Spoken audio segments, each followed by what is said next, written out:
কুল in কুনতুম তুহিব্বুনাল্লাহ ফাত্তাবিউনি ইউহিব্বুকুমুল্লাহ ওয়া ইয়াগফিরু লাকুম যুনুবাকুম ওয়াল্লাহু গফুরুর রহিম। আল্লাহ তাআলা বলেন, হে নবী মুহাম্মদুর রাসূলুল্লাহ, যারা বলে আমি আল্লাহ তাআলাকে মহব্বত করে, তাদেরকে আপনি ঘোষণা দিয়ে দেন, আপনি তাদেরকে জানায়া দেন তোমরা আমার অনুসরণ করো। যদি তোমরা আমি মুহাম্মদুর রাসূলুল্লাহর অনুসরণ করো তাহলে কি হবে? আমার আল্লাহ তাআলা বলেন ইউহিব্বুকুমুল্লাহ, সুবহানাল্লাহ। আমার আল্লাহ বলেন তুমি যদি আমি রাসূলের অনুসরণ করো, আল্লাহ বলেন তুমি কি মহব্বত করবে? আমি আল্লাহ নিজে তোমাকে মহব্বত করব, সুবহানাল্লাহ। আর আল্লাহ বলেন আমি মহব্বত করলে কি করি? ওয়া ইয়াগফিরু লাকুম যুনুবাকুম, আল্লাহ বলেন আমি তাদেরকে মহব্বত করি, তাদের আমলনামার মধ্যে অতীতের গুনাহ রাখি না। ওয়া ইয়াগফিরু লাকুম যুনুবাকুম, অতীতের সমস্ত জিন্দেগীর গুনাহ খাতা আমি মহব্বত করে আমি তাদের গুনাহ খাতা মাফ করে দেই, সুবহানাল্লাহ। আল্লাহ তাআলা বলেন যারা এই কোরআন হাদিসের মধ্যে আসে আল্লাহ মহব্বত করেন, আর আল্লাহ মহব্বত করে 1 নাম্বার পুরস্কার হলো আল্লাহ অতীতের সমস্ত জীবনের গুনাহ খাতা মাফ করে দেয়, সুবহানাল্লাহ। এটা আমার কথা না, আল্লাহর কথা। উমর রাদিয়াল্লাহু তাআলা বলছেন যারা কোরআন হাদিসের মধ্যে আসে আলোচনা শুনে আর মনে মনে বলে আল্লাহ আমি এই যে নামাজের আলোচনা হইতেছে আমি কত নামাজ ছাড়লাম, আল্লাহ সুদের আলোচনা হইতেছে আমি কত সুদ খাইলাম, যে আলোচনাটাই শুনে ওই আলোচনা শোনার পরে অন্তর অনুতপ্ত হয়, আমার ভিতরে তো সে আমল নাই। এই অনুতপ্ত যদি হয় অতীতের গুনার ব্যাপারে, আমার আল্লাহ তাআলা বলেন, মুহাম্মদ রাসূলুল্লাহ বলেন, হযরত উমর রাদিয়াল্লাহু তাআলা বর্ণনা করেন আল্লাহ তাআলা ওই মজলিস থেকে ওই বান্দাটাকে নিষ্পাপ বানায়া বাড়িতে পাঠায়। আরেকটু আওয়াজ দেওয়া জানা, সুবহানাল্লাহ। আল্লাহ তাআলা বলেন গুনাহ মাফের মজলিস, আপনারা যারা মজলিসে আসছেন গুনাহ মাফের মজলিসে আল্লাহ তাআলা আসার তৌফিক দিয়েছেন। আচ্ছা বলেন তো আপনাদের এলাকার মানুষ কি এই পরিমাণ আরো আছে? সবাই বুঝে না এই পরিমাণ আরো আছে। কিন্তু আল্লাহ তাআলা যাদেরকে মহব্বত করেন, মাইয়ুরিদিল্লাহু বিহি খায়রান ইউফাক্কিহু ফিদ্দীন, আমার আল্লাহ তাআলা বলেন আমি তাদেরকে মহব্বত করি, আমি তাদের ব্যাপারে কল্যাণ কামনা করি, তাদেরকে দ্বীনের বুঝ দান করি। কথা বলেন ঠিক কিনা? আমার আল্লাহ যাদেরকে মহব্বত করেন তাদেরকে দ্বীনের মধ্যে আসার তৌফিক দেন। অন্যথায় দেখবেন আগে তো যুবকরা মোবাইল চালাইতো আর দাদারা এসে বলতো নাতিরে এটা বুঝি না, ঠিক করে দে। কিন্তু এখন আর এটা বলে না, এখন বুড়ারা পর্যন্ত মোবাইল চালাইতে পারে রাত্রের 1টা 2টা, এমনকি তারা আরো বেশি মোবাইলে আসক্ত, কারণ তাদের তো টেনশনে ঘুম নাই, এই কারণে মোবাইল দেখতেছে। মোবাইল দেখতেওয়ালা মুরব্বী আমাদের সমাজে আছে কি নাই? আছে। মোবাইল নিয়ে ব্যস্ত, বাজারে ব্যস্ত, বাড়িতেও তেমন সময় দেয় না, কারণ বুড়ার ক্যাট বুড়িও সহ্য করে না, পরিবারের লোকেরাও সহ্য করতে পারে না, এই কারণে বেশিরভাগ সময়তে শ্বাস চলে। কথা কোন ঠিক কিনা? কিন্তু মজলিসের মধ্যে আসতে পারে না। অথচ বলেন এই মাহফিল গতকালকে হয়েছে, কথাই কোন আগামীকালকে হবে, কিন্তু এই মজলিস করতে যে অনেক চেষ্টা মুজাহাদা করতে হয়েছে। এই গুনাহ মাফের মজলিস আসবে, মানুষের গুনাহ মাফ হবে, এটা শয়তান চায় না। কে চায় না বলেন? শয়তান চায় না। এই কারণেই এই সিজনে অনেক মাহফিল হয় নাই, ও পানি সব খায় ফেলছে, বন্যায় কি মাহফিল হইতো, এরকম অনেক কথা মানুষে বলছে কিনা। অথচ বলেন তো এই বন্যার কারণে কেউ 3 বেলার খানা 2 বেলা খায়? আছে? কথা কই না আমার সাথে? আছে। আগে ভাত খাইতো, এখন চাউ খায়? আছে। আগে খাইতো ভাত, চাউলের ভাত, এখন রুটি খায়? আছে? নাই। আগে চা বেশি খাইতো, এখন অভাবের কারণে চা কম খায়, আড্ডা কম দেয়, খরচ কম করে? আছে? নাই। তারপরে আমাদের সমাজের কিছু লোক বছরে একদিন মাহফিল হয়, যে মাহফিল আসতে আল্লাহ গুনাহ মাফ করেন, এই গুনাহ মাফ হোক এটা একমাত্র চায় না শয়তান। ঠিক তদ্রুপ ভাবে আমাদের সমাজের যে মানুষগুলি মাহফিলে আসে না, উল্টা মাহফিলের বিরোধিতা করে, উলামায়ে কেরামের বিরোধিতা করে, মসজিদ মাদ্রাসার বিরোধিতা করে, যে মসজিদ গুনাহ মাফের জায়গা, যে মাদ্রাসা গুনাহ মাফের জায়গা, যে মাহফিল গুনাহ মাফের জায়গা, যে উলামায়ে কেরামকে দেখলে আল্লাহ তাআলা সগীরা গুনাহ মাফ করেন এবং তাদের চেহারার দিকে লক্ষ্য করলে আল্লাহর কথা রাসূলের কথা মনে হয়, এই ধরনের মজলিসকে তারা বন্ধ করে দিতে চায়, তারা ঠিক তদ্রুপ শয়তানের দূষর। কথা বলেন ঠিক কিনা?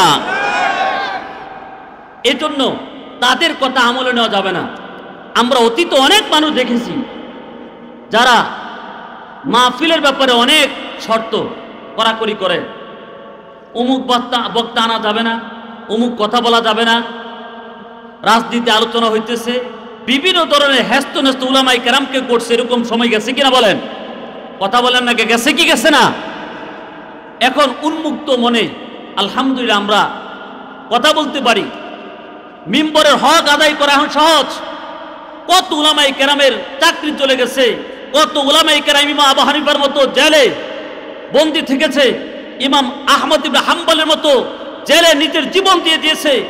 বহু উলামায়ে কেরাম এই হক কথা বলার জন্য দ্বীনের দাওয়াতের কারণে, আর কোনো কিছু না।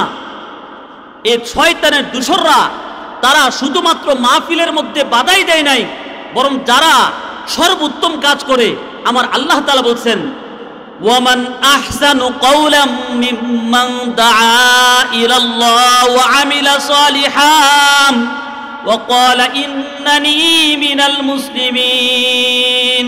সুবহানাল্লাহ বলেন না? সুবহানাল্লাহ। আমার আল্লাহ তাআলা বলেন এর চাইতে উত্তম কথা আর কার হইতে পারে? এর চাইতে উত্তম কত বক্তা আর কে হইতে পারে? যে ব্যক্তি মানুষদেরকে কুরআন হাদিসের দিকে রাখে, কুরআন হাদিসের দ্বারা মানুষদেরকে আল্লাহ তাআলার দিকে রাখে। এর চাইতে উত্তম মানুষ আর নাই যারা মানুষদেরকে আল্লাহর দিকে রাখে। সুবহানাল্লাহ বলেন না? আচ্ছা বলেন তো, উলামায়ে কেরাম ওয়াজ মাহফিলের মাধ্যমে তাদের আব্বার দিকে রাখে, তার নিজের দিকে রাখে না আল্লাহর দিকে রাখে? কথা বলেন, কার দিকে রাখে? আল্লাহর দিকে রাখে। যে উলামায়ে কেরাম আল্লাহর দিকে মানুষদেরকে রাখে, যে উলামায়ে কেরামের ফুলের মালা দেওয়া দরকার ছিল, কিন্তু ওই উলামায়ে কেরামের হাতে হাত করা লাগাইয়া, ডান্ডা বেড়ি লাগাইয়া, জেলখানার মধ্যে রিমান্ডে নিয়া বিভিন্ন জুলুম নির্যাতন করেছে, সেটা আমরা দেখছি কি দেখছি না বলেন? অথচ ওর আফসোস লাগে, তারা জাতির শ্রেষ্ঠ সন্তান, তাদেরকে ফুলের মালা দেওয়া দরকার ছিল। অন্তত এই ক্ষেত্রে সতর্ক থাকা দরকার ছিল। তারা ওয়ারাসাতুল আম্বিয়া, ওয়ারাসাতুল আম্বিয়াদের চোখে পানি বের করা হয়েছে, ওয়ারাসাতুল আম্বিয়াদের বুক খালি করা হয়েছে। ওয়ারাসাতুল আম্বিয়া যারা তাদের মা বাবার বুককে খালি করছে, যার কারণে এরকম বদদোয়া লাগছে, তারা তো বাংলাদেশের মধ্যে পলায়ন করতে তারা বাধ্য হয়েছে। কথা বলেন ঠিক কিনা? আপনি মনে করেন না অমুক তুমুকের কারণ, সবচেয়ে বড় কারণ হলো কোরআনের পাখিগুলিকে তার জেলে বন্দী করেছে। সবচেয়ে বড় অভিশাপ হলো শাপলা চত্বরে পাখির মতো হাফেজ কোরআনদেরকে তারা গুলি করে গণ হত্যা করেছে। কথা বলেন ঠিক কিনা? এই কোরআনে হাফেজদের কোরআনের বুকে তারা যারা বুলেট চালায় তারা জালেম। কথা বলেন ঠিক কিনা? আর জালেম যারা, তাদের বিচার আল্লাহ তাআলা দুনিয়াতে করেন, খাবার খাওয়ারও কোনো সুযোগ পায় নাই। কথা বলেন ঠিক কিনা? খাবার খাওয়ারও সুযোগ পায়। যুগে যুগে আল্লাহ তাআলা শিখাইছেন, নমরুদ, ফেরাউন তারা যেরকম ভাবে কোনো সুযোগ পায় নাই, আল্লাহ তাআলা কিছু সুযোগ আর ডিল দিয়েছে, কিন্তু তারা লাঞ্ছিত অপদস্থ হয়েছে। ঠিক তদ্রুপ ভাবে যুগে যুগে যত জালেম দুনিয়াতে আসবে তারা অপদস্থ আর অপমানিত হবে। কথা বলেন ঠিক কিনা? এজন্য আমরা কারো উপরে জুলুম করব না। আমরা এখান থেকে শিক্ষা নেব, আমরা উলামায়ে কেরামদেরকে, মসজিদের ইমামকে আমরা সম্মান করব। কথা বলেন ঠিক কিনা? কিন্তু দেখা যায় সেই কাজটা হয় না। মসজিদের ইমাম সাহেব সবচেয়ে বড় অসহায়, অথচ ইমাম হলো আপনার জান্নাতি আমল নামাজের, উনি হলেন ইঞ্জিল আর আমরা হলাম বগি। ইঞ্জিলের সাথে সম্পর্ক না থাকলে এই বগি এটা কি যাবে? ঢাকা পর্যন্ত যাবে? বলেন যাবেন।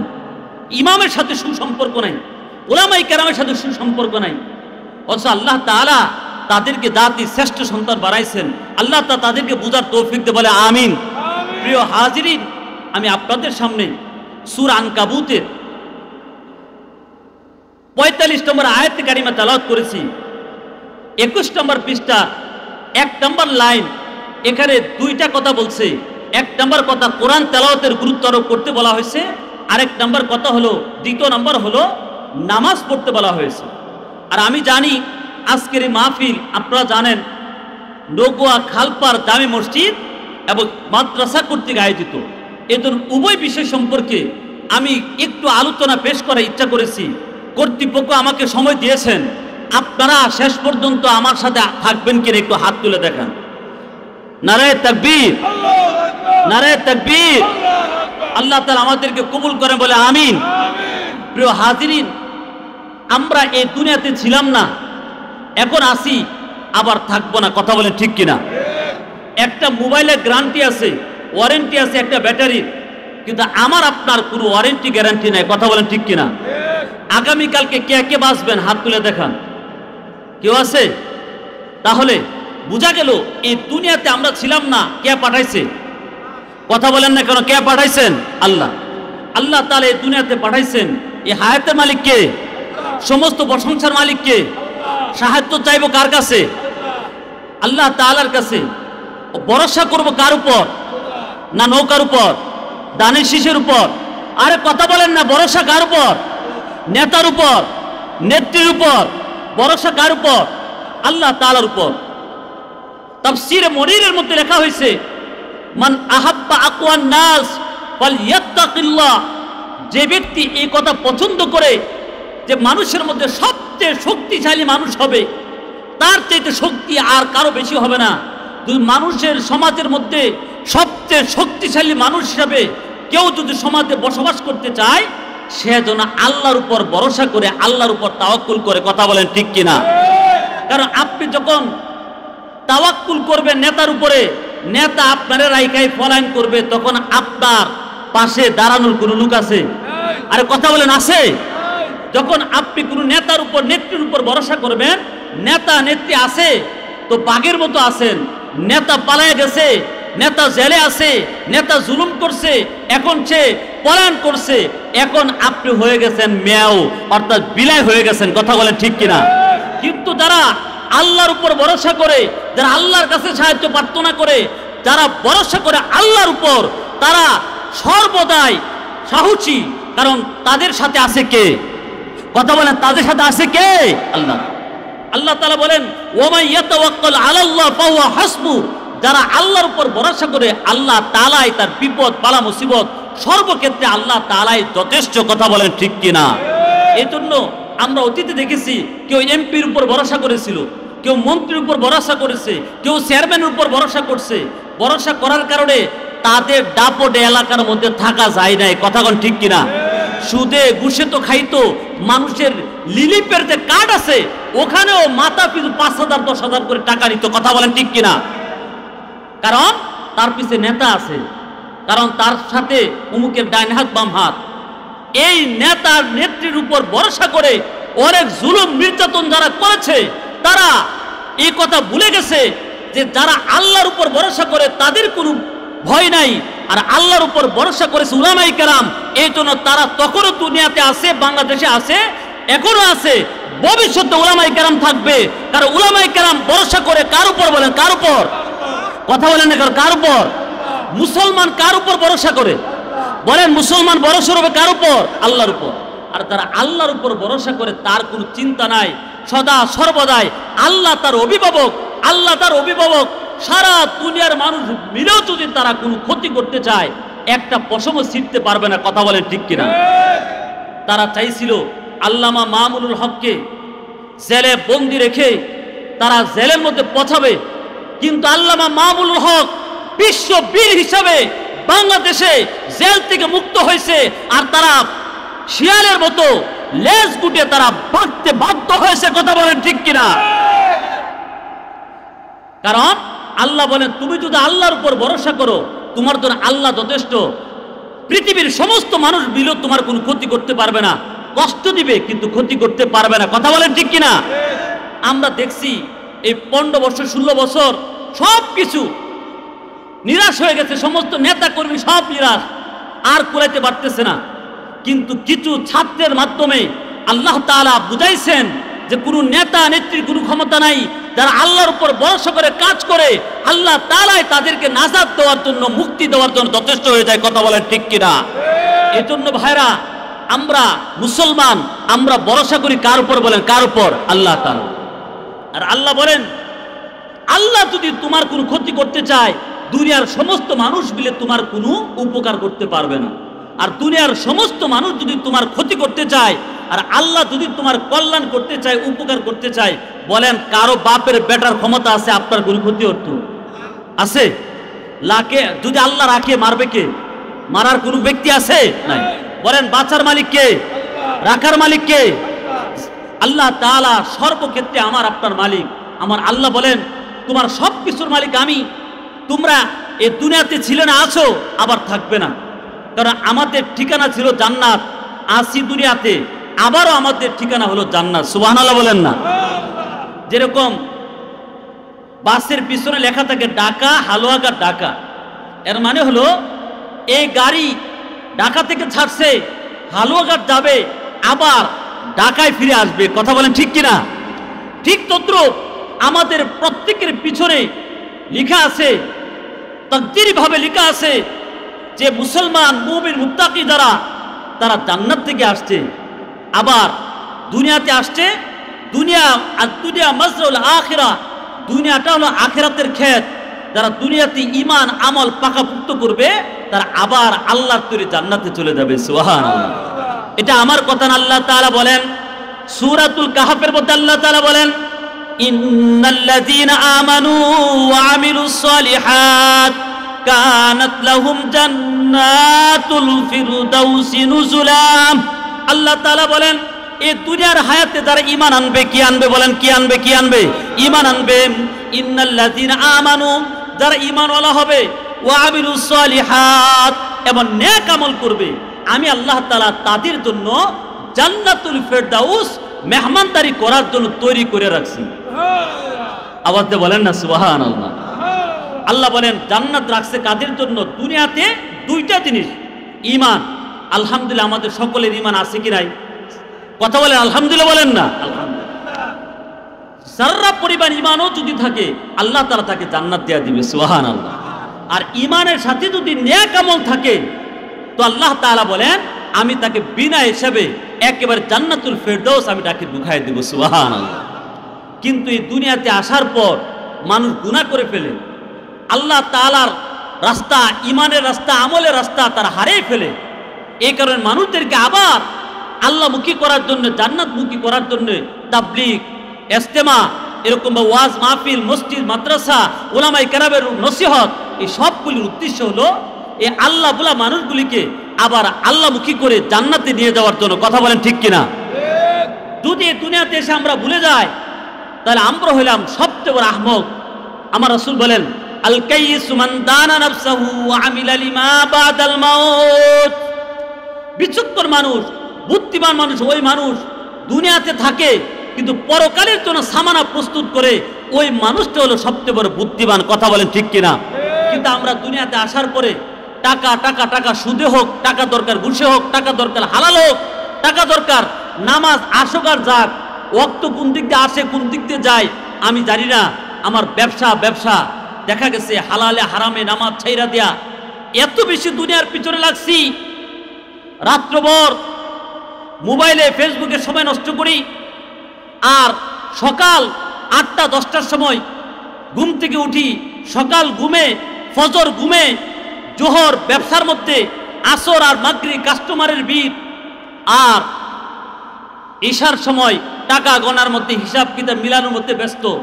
এই ব্যস্ততার ভিতরে পরকালকে ভুলে আমরা দেখা যায় এরকম দুনিয়া অর্জন করছি, 20 লাখ 30 লক্ষ টাকা অর্জন করেছি, কিন্তু হঠাৎ করে মালাকুল মউত এসে আমাকে আপনাকে নিয়ে যেতে পারে কি পারে না? বলেন, কথা বলেন, পারে কি পারে না?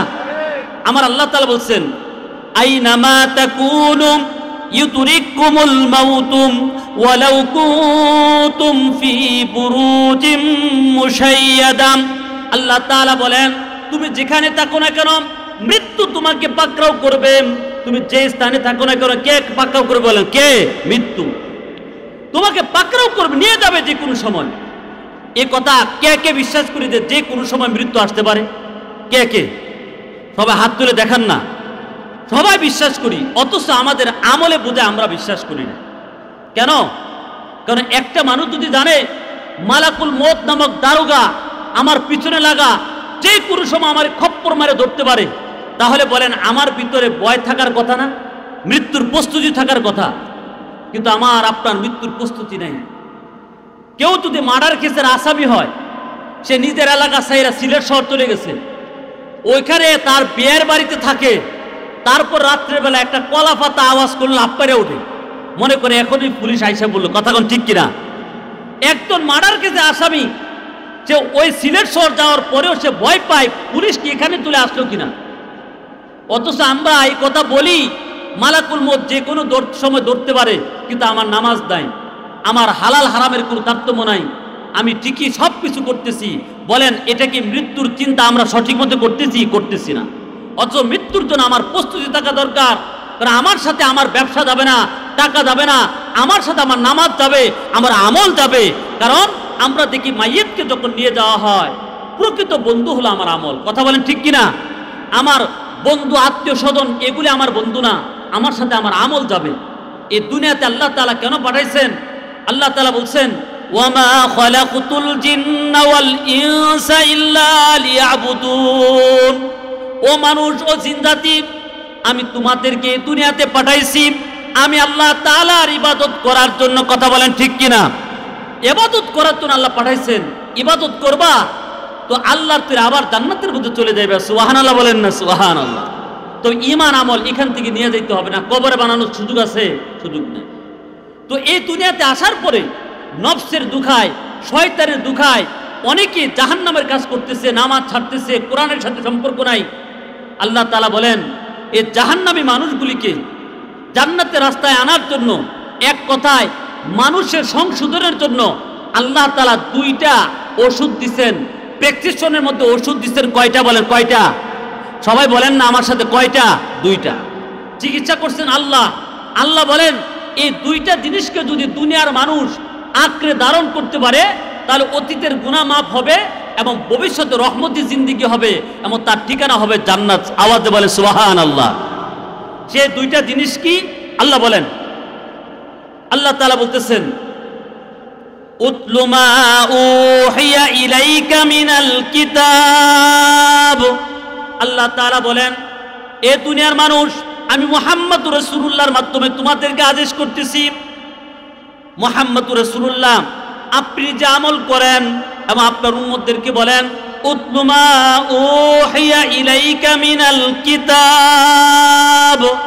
আমি আল্লাহ তাআলা যে কিতাব নাজিল করছি, এই কোরআন মাজিদের তেলাওয়াত করেন। ওয়া আকিমিস সালাহ, আর নামাজ কায়েম করেন।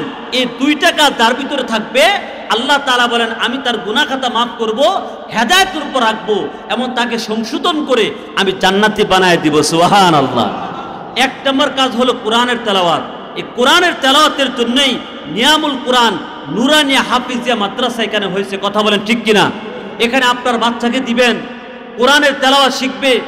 আর এই মাদ্রাসাটা হলো এটা রহমত বরকতের জায়গা। কেন? একজন মুরব্বী, এই যে মুরব্বী একটু সাহেব হাজত আছে, তাহলে উড়ন যেত না, বসে যেত, একটু কষ্ট করে বসে পড়ে। এই মাহফিলের মধ্যে আসা যাইব, কিন্তু আখির মুনাজাত না করে যাওয়া যাবে না। কথা বলেন ঠিক কিনা? সবাই বলে না? কথা বলেন ঠিক কিনা? কারণ এটা গুনাহ মাফের মসজিদ, এখানে আসা যাওয়া করলে কথা বলতে সমস্যা হয় কিনা? হয়। আলহামদুলিল্লাহ কেউ উঠেন নাই, একজন লোকে উঠছিল, তা বলার পরে বসে গেছে। আলহামদুলিল্লাহ বলেন না? আলহামদুলিল্লাহ। আমার কথা বাজান রাখছে, আল্লাহ তাআলা উসিলা তাকে জান্নাত দেয়া দেখ। বলেন আমিন। বলতেছিলাম দুইটা কাজ, কোরআনের তেলাওয়াত, এর মানে হলো কোরআনকে যারা আঁকড়ে ধারণ করবে। দুই নাম্বার, নামাজকে যারা আঁকড়ে ধারণ করবে, তারা হেদায়েতের উপর থাকবে, আল্লাহ তাআলা তাদেরকে জান্নাত দান করবেন। সুবহানাল্লাহ। কোরআনের সাথে, কোরআনের মাদ্রাসার সাথে এবং কোরআনের আলেমদের সাথে সম্পর্ক রাখা। কারণ কোরআন এত বড় একটা নিয়ামত। কোরআন যে জায়গায়, যে স্থানে, যে ব্যক্তি, যে জায়গার সাথে সম্পর্কিত হয়, ওই জায়গা আল্লাহ তাআলা দামি বানায় দেয়। সুবহানাল্লাহ। সুবহানাল্লাহ আসতে বলছে, সুবহানাল্লাহ বলেন না? কোরআন মাজিদ দামি কিনা? দামি। কোরআন এত দামি, আল্লাহ রাসূল বলছেন, ইকরাউল কোরআন ফাইন্নাহু ইয়াতি ইয়াউমাল কিয়ামাতি শাফিআন লিআসহাবি। আল্লাহ তাআলা তার রাসূলের মাধ্যমে বলেন, তোমরা কোরআনের তেলাওয়াত করো, কারণ কোরআন মাজিদ কাল হাসরের মাঠে তোমার জন্য সুপারিশ করবে। সুবহানাল্লাহ। কোরআন মাজিদ সুপারিশ করবে। কেমন সুপারিশ করবে? এই যে মাদ্রাসা, এই মাদ্রাসাগুলি মূলত সুপারিশকারী, এক কথায় জান্নাতি তৈরির কারখানা। সুবহানাল্লাহ কোন? সুবহানাল্লাহ। কারণ কারো সন্তান যদি কোরআন শরীফের সবক নেয়, আল্লাহ তাআলা বলেন তার পিতামাতার মাথার মধ্যে কাল হাসরের মাঠে নূরের তাজ পরায় দিবেন। কোরআন শরীফের তেলাওয়াত শিখে তাহলে তার মা বাবা সহ 300% মানুষকে জান্নাতে নিয়ে যাবে। সুবহানাল্লাহ বলেন না সুবহানাল্লাহ। দ্বিতীয় নাম্বার, আর যদি 100 জন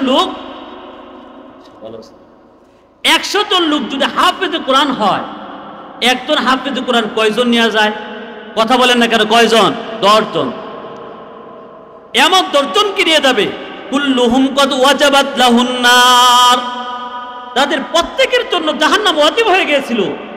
এরকম 10 জন পরিবার পরিজনকে হাফেজে কোরআন বাঁচাইয়া আল্লাহর তৈরি জান্নাতের মধ্যে নিয়ে যাবে। সুবহানাল্লাহ বললেন না তো একজন? তাহলে এই মাদ্রাসাগুলি হলো জান্নাতি তৈরির কারখানা। আওয়াজ দিয়ে বলেন সুবহানাল্লাহ। রহমত বর্ষণের কারখানা, রহমত বর্ষণের স্থল। কারণ আল্লাহ তাআলা বলেন ওয়া ইযা কুরিআল কুরআনু ফাসতামিউ লাহু ওয়া আনসিতু লাআল্লাকুম তুরহামুন। আল্লাহ তাআলা বলেন যেখানে কোরআন মাজিদের তেলাওয়াত হয় তোমরা চুপ থাকো, মনোযোগ দিয়ে শুনো। লাআল্লাকুম তুরহামুন, আল্লাহ তাআলা তোমাদের উপর রহমত বর্ষণ করতেছেন। সুবহানাল্লাহ। আল্লাহ বলেন যে এলাকায় মাদ্রাসা আছে কোরআনের তেলাওয়াত আছে, আর কোরআনের তেলাওয়াত যে এলাকায় আছে আল্লাহ তাআলার পক্ষ থেকে প্রতিনিয়ত তাদের উপর রহমত বর্ষণ হয়। সুবহানাল্লাহ বলেন না সুবহানাল্লাহ। আপনারা সুবহানাল্লাহ বলতে বলতে ক্লান্ত হয়ে গেছেন না তো?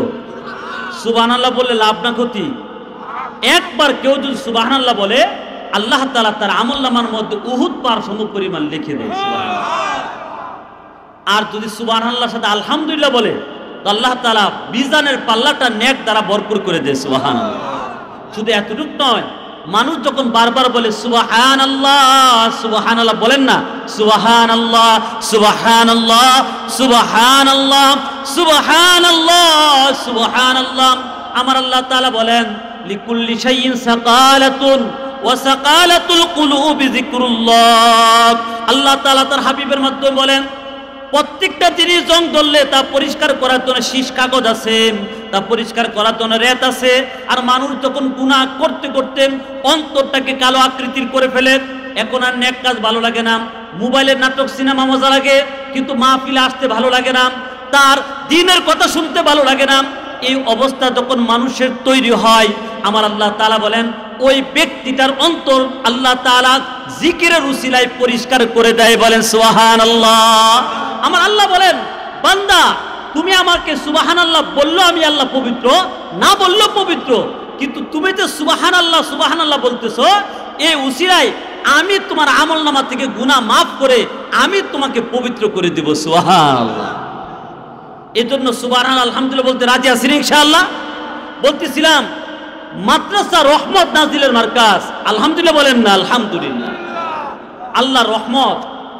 আমি প্রায় মাহফিলে কথা বলে থাকি, অনেকে শুনে থাকবেন যে বাংলাদেশে করোনা নামক একটা বিপত্তি আসছিল।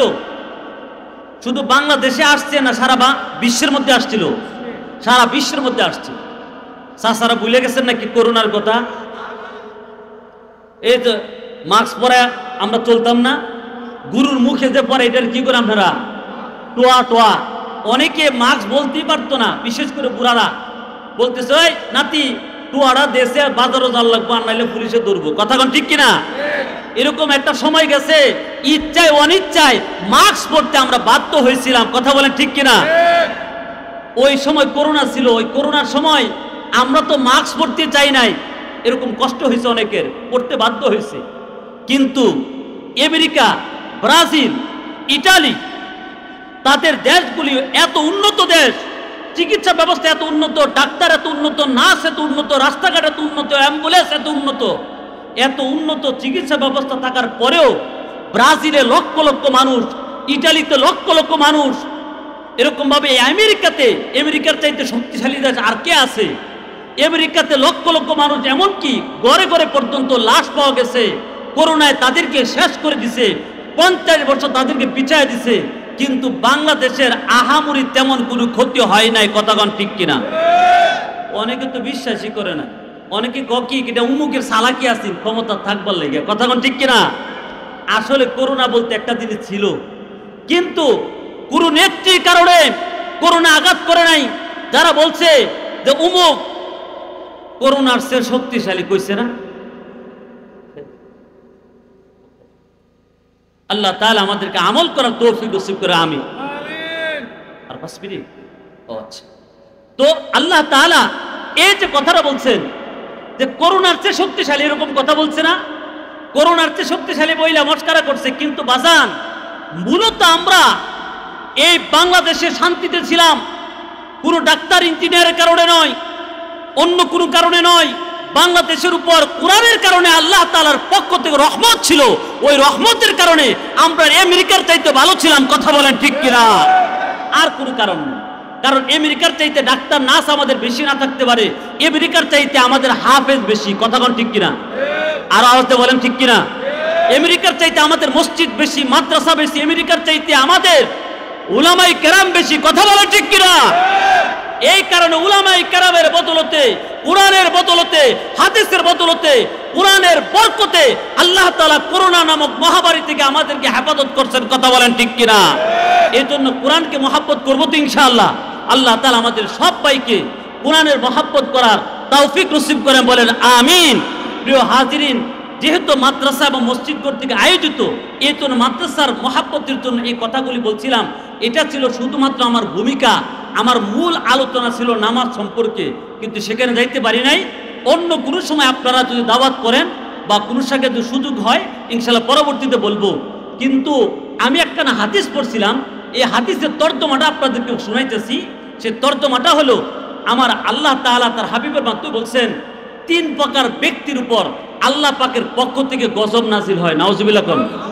এই 3 প্রকার ব্যক্তির মধ্যে এক প্রকার ব্যক্তি হলো যে ব্যক্তি হাইয়া আলাস সালাহ হাইয়া আলাল ফালাহ, অর্থাৎ আজানের আওয়াজ শুনে কিন্তু মসজিদে আসে না, জামাতে নামাজ পড়ে না, মসজিদের সাথে সম্পর্ক নাই, হেদায়েতের মার্কাজ মসজিদের সাথে তার সম্পর্ক নাই, ওই ব্যক্তির উপর আল্লাহ পাকের পক্ষ থেকে প্রতিদিন 5 বার গজব নাজিল হয়। নাউজুবিল্লাহ। আওয়াজ দিয়ে বলেন নাউজুবিল্লাহ। এতো আমার রাসূল বলছেন, সালাসাতুল লানাহুমুল্লাহ মান তাকাদ্দামা কওমান ওয়া হুম লাহু কারিহুন ওয়া ইমরাতুন বাতাত দাওজুহা আলাইহা সাকিতুন ওয়া মান সামিআ হাইয়া আলাস সালাম হাইয়া আলাল ফালাহ সুম্মা লাম ইয়াজিব। আল্লাহ রাসূল বলেন 3 প্রকার ব্যক্তির উপর আল্লাহ তাআলার পক্ষ থেকে গজব। এর মধ্যে এক প্রকার ব্যক্তি হলো, মানুষ পছন্দ করে না ইমাম সাহেবকে। কারণ কিভাবে পছন্দ করতো? উনি সুদের কথা বয়ান করে, আবার নিজে তলে তলে সুদ খা, নিজে নামাজের কথা বলে, মাইসের মধ্যে বাড়িতে গেলে নিজে ফজরের নামাজ ছাইরা দেয়, নিজে মানুষকে নসিহত করে, নিজে আবার শরীয়তের উপর আমল করে না। এই কারণে যদি কোনো ইমামকে কেউ অপছন্দ করে, আর এই ইমাম যদি জোর করে ইমামতিতে থাকতে চায়, তাহলে আমার আল্লাহ বলে হ্যাঁ ইমামতি করতেছে না, আল্লাহ পাকের পক্ষ থেকে 5 বার প্রতিদিন আল্লাহ পাকের পক্ষ থেকে গজব নাজিল হইতেছে। গজব। কেউ তো নাউজুবিল্লাহ কইলেন না। আল্লাহ পাকের পক্ষ থেকে গজব নাজিল হয় প্রতিবার 5 বার। হ্যাঁ, ইমাম সাহেব সুদের বিরুদ্ধে কয়, অতএব ইমাম সাহেব তারে এত তুষামুদি করে না, কমিটির সদস্যরা এত সালাম দেয় না, তুষামুদি করে না। এই কারণে ইমাম সাহেবটা ভালো না, দেখতে পারে না। কেন? কই আমাদের কিন্তু সালাম দেয় না, কদর করে না। এই কারণে যদি কেউ ইমাম সাহেবরা অপছন্দ করে তাহলে কোনো আসে যায় না। শরীর কারণে যদি অপছন্দ করে আর সে ইমামতি করতে চায় তাহলে গজব। আর তা যদি না হয়, আল্লাহ রাসূল বলছেন 3 প্রকার মানুষ, এর কোনো বিচার নাই, আসার নাই, বরং হাসরের মাঠে সবাই যখন বিচার আচার করতে থাকবে, সবার বিচার যখন হবে, হিসাব যখন হবে, ওই সময় 3 প্রকার মানুষের মধ্যে এক প্রকার মানুষ এরকম আছে যে ইমামতি করেছে, কোরআন শিখেছে, ইমামতি করেছে, তো তার কোনো হিসাব কিতাব নাই। সুন্দরভাবে যদি ইমামতি করে সমস্ত মানুষ হিসাব কিতাব দিবে, সে মেশকের টিলার মধ্যে বসে থাকবে, সবার হিসাব কিতাব শেষ, এবার আল্লাহ বলবে তুমি এবার জান্নাতে যাও। সুবহানাল্লাহ। এই জন্য ইমাম সাহেবের সাথে সম্পর্ক রাখবেন, কারণ উনি জান্নাতি মানুষ, কারণ উনার পিছনে তত মানুষ নামাজ পড়ে, উনি তাদের সব আল্লাহ তার আমল নামায় দান করে। সুবহানাল্লাহ। সুতরাং তাদের আপনার ইঞ্জিল কিন্তু একটা না, আপনি আপনার আমল নামার মধ্যে নিজে আমল করে লেখি, আর ওনারা পিছিয়ে যারা আছে তাদের আমল নামা সহ লেখি। এই জন্য তাদের প্রতি আপনার আল্লাহ তাআলা লানত যারা এরকম কাজ করে।